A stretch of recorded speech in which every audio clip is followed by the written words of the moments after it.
Hello and welcome to दोस्तों ज्ञान campus. आपके अपने यूट्यूब चैनल ज्ञान कैंपस में आपका स्वागत है। दोस्तों आज का वीडियो लेक्चर है electrical third semester second year वालों के लिए और सब्जेक्ट है आपका EIM electrical instrument and measurement. तो दोस्तों पिछले वीडियो लेक्चर में हमने पढ़ा था मैगर के बारे में। मैगर का पहला पार्ट हैंड ऑपरेटेड मैगर।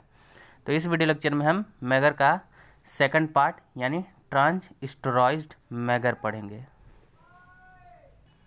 तो क्या होता है ट्रांजिस्टराइज्ड मैगर देख लेते हैं। तो वीडियो शुरू करने से पहले कर बात दोस्तों, वीडियो अच्छी लगे तो लाइक कीजिएगा, चैनल पर नया है तो सब्सक्राइब करके बेल आइकन प्रेस कर लीजिएगा ताकि फ्यूचर में आने वाले अपडेट्स आपको सबसे पहले मिल सके। तो देखते हैं ट्रांजिस्टराइज्ड मैगर क्या होता है। इस मैगर में हस्तचलित जनरेटर के स्थान पर 3 से 6 वोल्ट की शुष्क बैटरियों का प्रयोग किया जाता है। हस्तचलित जनरेटर यानी हैंड ऑपरेटेड जनरेटर के स्थान पर हम क्या करते हैं, ड्राई बैटरीज़ का यूज़ करते हैं जो हमारी कितने वोल्ट की होती हैं, 3 से 6 वोल्ट के बीच में होती हैं। ठीक है, तो यही इतना था। बाकी अब कंस्ट्रक्शन इसका देख लेते हैं। ठीक है, कंस्ट्रक्शन क्या होगा, कंस्ट्रक्शन में आप क्या लिखेंगे।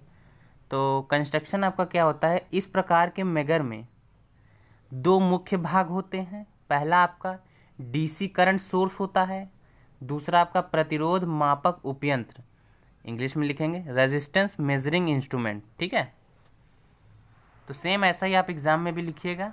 इससे क्या होता है कि पॉइंट टू पॉइंट लिखने से क्या होता है कि कॉपी जल्दी भरती है और आपका टाइम भी सेव होता है और पॉइंट्स लिखने से एग्जामिनर को भी पढ़ने में सहूलियत होती है। तो DC सोर्स के कुछ रूप में 3 से 6 वोल्ट की बैटरियों के रूप में 5 से 1000 वोल्ट यानी 500 से 1000 वोल्ट तक DC वोल्टेज प्राप्त किया जाता है, जिसके लिए इलेक्ट्रॉनिक परिपथ का उपयोग किया जाता है। इस भाग में 3 मुख्य इकाइयाँ होती हैं।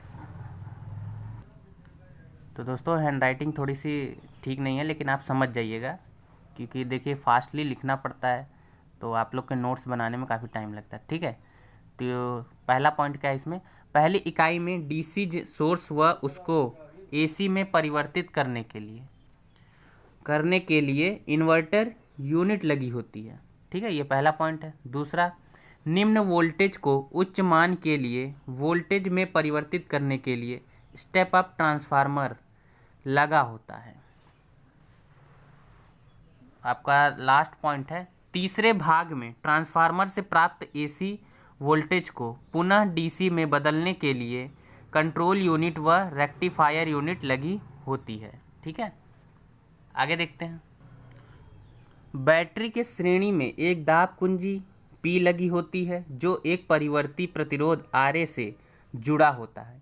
उपयंत्र का पैमाना O से अनंत प्रतिरोध के बीच अंशांकित, जिसे कैलिब्रेट कहते हैं, ठीक है, होता है। इसमें प्रतिरोध को मेगा ओम में प्रदर्शित किया जाता है। ठीक है दोस्तों, सामान्य अवस्था में अर्थात मैगर के दोनों सिरे खुले होने पर पॉइंटर अनंत पर स्थापित रहता है।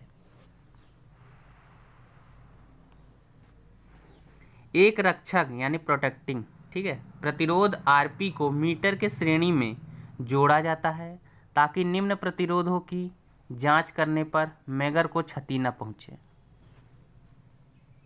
तो दोस्तों कंस्ट्रक्शन होने के बाद अब इसका डायग्राम देख लेते हैं बनेगा कैसे। तो यहाँ पे 2 आपके टर्मिनल पॉइंट होंगे T1 T2, जैसा कि हमने पढ़ा था। इसी को हम अगर प्रेस करेंगे यानी दबाएंगे दाब कुंजी से तो यहाँ से हमारी सप्लाई आएगी। सप्लाई आने के बाद और यहाँ से हमारा कंट्रोल सिस्टम में जाएगा और यहाँ मेगा ओम में रीडिंग प्रदर्शित होगी। ठीक है, यहाँ पे हमारा स्टेप अप ट्रांसफार्मर लगा हुआ है, ये 2 हमारी कुंडलियाँ से लगी हुई हैं। ठीक है, नीचे और देखेंगे तो इन्वर्टर यूनिट लगा हुआ है आपका, और नीचे देखेंगे तो हम यहाँ पे हमारा RA रेजिस्टेंस और बैटरी सोर्स एक लगी हुई है। तो इस प्रकार का कुछ आपका डायग्राम बनेगा, आप बना सकते हैं स्क्रीनशॉट लेके, देख लीजिए पूरा। फिर हम आगे बढ़ते हैं इसका वर्किंग कैसे करता है। ठीक है, तो वही 5 नंबर मिलेंगे आपको पूरा लिखने पे। तो आई होप आपने बना लिया होगा या स्क्रीनशॉट ले लिया होगा। अब बढ़ते हैं आगे। तो वर्किंग प्रिंसिपल कैसे लिखेंगे ये भी लिखना ज़रूरी है।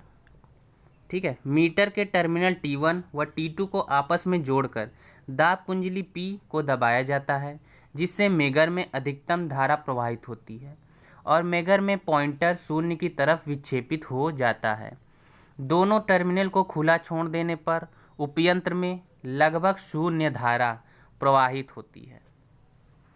और आगे देखते हैं। और मेगर का पॉइंटर अनंत की तरफ विक्षेपित हो जाता है। जब अज्ञात प्रतिरोध को टर्मिनल T1 T2 के मध्य जोड़ा जाता है तो सप्लाई यूनिट से प्राप्त धारा उसी प्रतिरोध में प्रवाहित होती है। जैसा कि हमने आपको समझाया था, जो आपका T1 T2 पॉइंट था उसमें जब आप कुंडली को लगाएंगे तो उसमें सप्लाई जाएगी तो आपका ट्रांसफार्मर में जाएगा, तो आपका जो वो पॉइंटर लगा हुआ है, पॉइंटर से वहाँ पे आपका वो जो सुई होती है विक्षेपित यानी डिफ्लेक्ट होने लगती है और वहीं से आपका रीडिंग बताने लगती है। तो यही सब चीज़ आपको लिखना है, इसमें और कुछ नहीं लिखना।